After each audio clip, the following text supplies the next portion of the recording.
안녕하세요, 구독자 여러분. 현재 이란에서는 인터넷이 간헐적으로 연결되었다 끊기는 현상이 반복되고 있습니다. 혹시 저처럼 배우자나 연인이 이란인인데 현지 지인에게 연락이 되지 않는 분이 계신다면 연락처와 성함을 제 메일로 보내주세요. 제가 대신 연락을 시도해 보겠습니다. 최근 이란 내에는 전쟁을 피해 해외로 나갔던 사람들이 다시 이란으로 돌아오고 있는 현상이 나타나고 있습니다.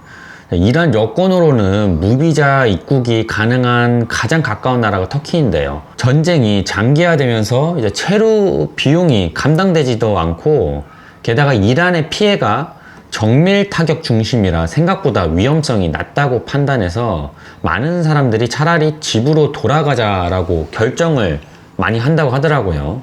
가족, 집, 고향이라는 정서적 기반이 이란에 있다 보니까 해외 생활을 포기하고 돌아오는 결정을 하는 것 같습니다. 그나저나 이제 라일레 지금 가족이 어떻게 지내는지 좀 얘기해 줄래? 이제 고향에 부모님이 내려가셨잖아. 이제 식자재 공급이나 생활이 어떠신지 한번 좀 말씀을 드려볼까? 다들 잘 보내요. 식사도 잘하고 TV 보고 계세요. 맞아요. 영상 통화를 저희가 하고 있는데 뭐 잘 지내고 계시더라고요. 뭐 다행인 거죠, 정말로. 네, 그래서 감사합니다. 너무 잘 지내시니까 안전하게 잘 지내시길 기도를 이제 더 이상 안 해줘도 되겠다고 이제 농담까지 할 정도였어요. 근데 6월 22일 날 급한 일이 있어서 그 고향을 떠나 테헤란으로 가시기 전에 저희가 영상 통화를 하고 있었는데요. 근데 고향에 있는 그 전력 공사 건물이 폭격당하는 현장을 저희가 직접 목격하게 되었습니다. 맞아요. 미사일이 날아가고 연기도 났어요. 이 모든 게 저희가 영상 통화를 하는 중에 생겼고 그 공격으로 인해서 그 도시 전체가 정전이 되었습니다. 엄마에게 무슨 일이 일어나가 너무 무서웠어요. 다행인 게 이것도 인프라에 대한 정밀 타격이라서 인명피해는 많지 않았습니다. 네. 아무튼 뭐 무사히 테헤란에 돌아가셨죠, 그죠? 네. 그나저나 그 영상 통화로 인해서 정말 실제 전쟁의 공포를 피부로 느끼게 되는 순간이었습니다.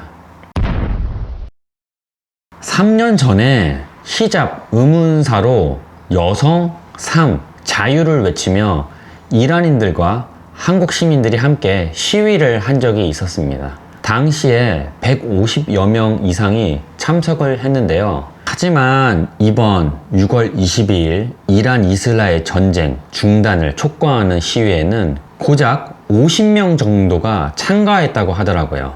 이번 시위에 참석한 숫자의 차이는 상당히 시사하는 바가 큽니다. 전날 아내가 그 이란 시위 단체 채팅방을 보면서 한숨을 쉬더라고요.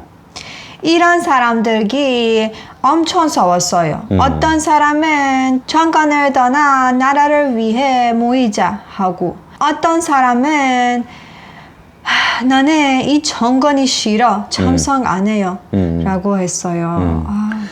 사실 제 아내도 이렇게 시위를 참여하려고 했거든요. 근데 시위 준비 단체방에서 마지막 전날까지도 이란인들 간의 싸움과 갈등이 지속되어 결국 참석하지 않기로 했습니다. 그래도 이제 이란 사람들도 한국 사람이랑 되게 비슷한 게 그만큼 정치에 관심이 많고 거기에 대한 생각이 많은 거거든. 그러니까 말이 이렇게 많지만 이렇게 갈등을 통해 지금의 대한민국이 있는 것처럼 네. 이란도 더 좋은 나라로 될 수 있는 거니까 너무 속상해하지 마, 알겠지? 트럼프는 2주의 유예 기한을 준다고 했거든요. 근데 그 말이 끝나기 무섭게 단 2일 만에 공격을 단행했습니다. 이것은 진짜 트럼프의 전형적인 스타일입니다. 예측 불가능하고 상대의 허를 찌르는 협상법이죠.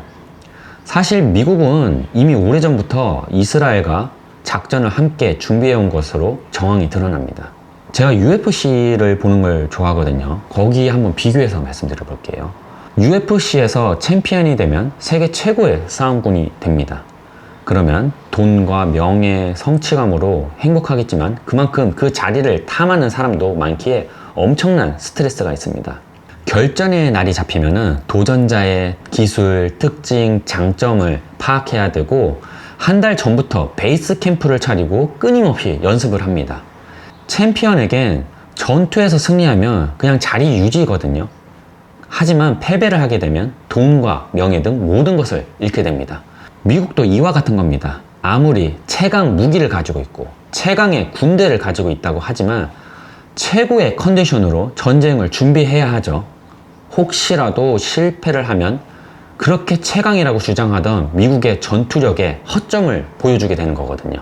중국이 어라 이게 미국 놈들 뻥카가 심하네. 우리랑 한번 해도 괜찮을 것 같은데? 이런 생각이 들겠죠.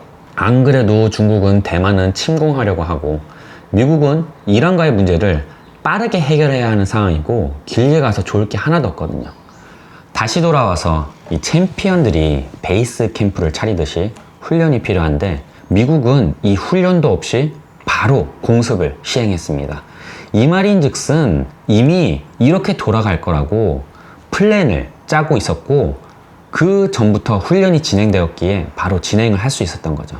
중동에 배치된 미 항모는 칼빈슨 한 척밖에 없었고 이란 공격엔 전력이 부족하다고 생각했고 이란 핵시설 파괴를 위해선 중국 견제용 항모인 리미츠를 중동으로 긴급 이동 명령을 했다고 했는데 사실 이 습격을 위해서 리미츠 항모까지 이동하고 숨 고를 시간을 주는 척 경계심을 풀게 하고 뒤통수를 친 거죠. 미국은 몇 수를 보고 있는지 정말 대단합니다. 이번 공격은 절대적으로 우발이 아니고 이미 설계된 시나리오에 따라 움직인 거라고 생각할 수밖에 없습니다.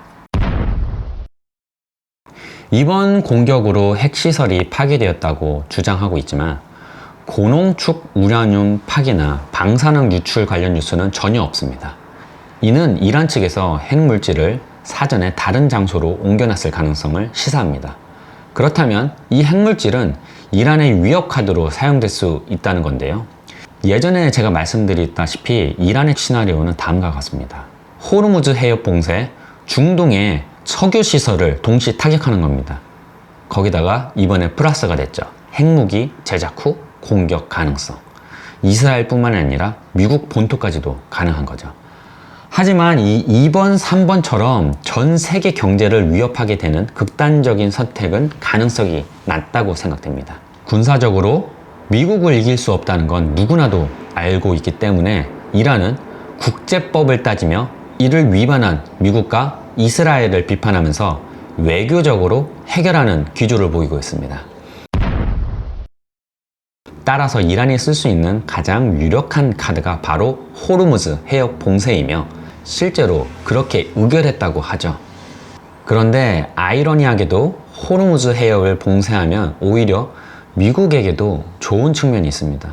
앞서 말씀드렸다시피 미국의 석유 및 에너지 의존도는 이미 과거와는 다르게 전개되고 있습니다.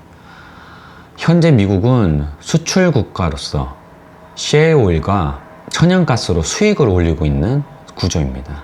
그럼에도 이란이 왜 봉쇄를 결심했느냐?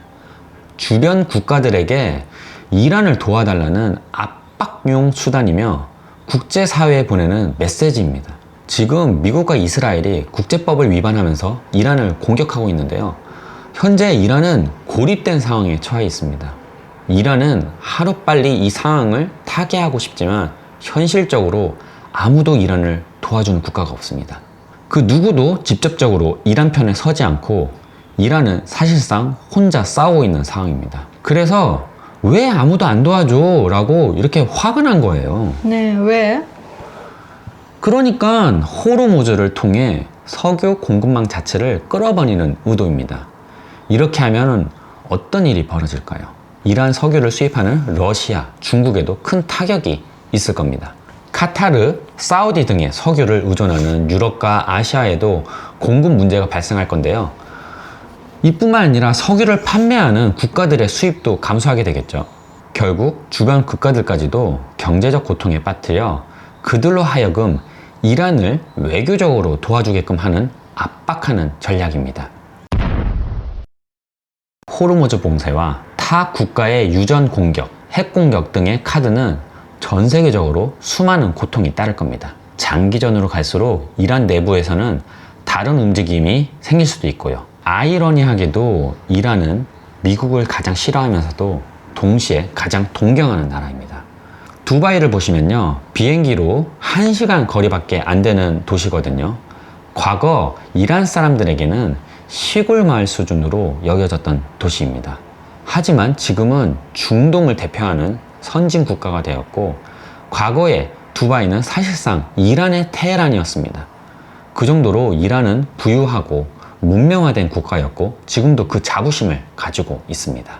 또한 이란은 교육률도 엄청 높고 정부에 대한 불만이 많은 만큼 사회와 정치에 관심도 높은 국민들이 많은 나라입니다. 이란이 폐쇄적인 것처럼 보이지만 사실 그 폐쇄성에는 제재에 의한 것이지, 이란이라는 페르시아 국가는 이전부터 다른 국가와 외교적으로 활발한 국가였습니다. 이란이 이번 기회로 다른 나라와 완전한 외교 개방을 한다면 중동 최강국으로 부상할 수 있는 잠재력이 있습니다. 그렇게 된다면 핵무기 없이도 충분히 중동을 주도할 수 있을 텐데, 정말 아쉽고 또 안타까운 현실입니다. 이란 정부에 대한 내용은 나중에 기회가 된다면 자리를 만들어 보고, 오늘은 더 이상 언급하지 않도록 하겠습니다. 현재 미국이나 이스라엘은 이란의 정권 교체를 원한다고 말을 하고 있습니다. 그렇다면은 이제 더 이상의 전쟁과 공습은 그만되어야 된다고 생각합니다. 이젠 핵설도 바뀌어도 했어요. 이란 사람들도 전쟁으로 많은 생각이 있을 거예요. 이란은 주권이 있는 나라예요. 이 문제를 우리 혼자 해결할 수 있어요. 미국, 이스라엘을 그만해요. 우리나라에서 꺼져. 진짜 꺼져. 맞아, 꺼져야 돼요. 응? 진짜 지금보다 더 나은 기운이 이란에 내리고 중동에 진짜 평화가 찾아오길 바랍니다. 감사합니다.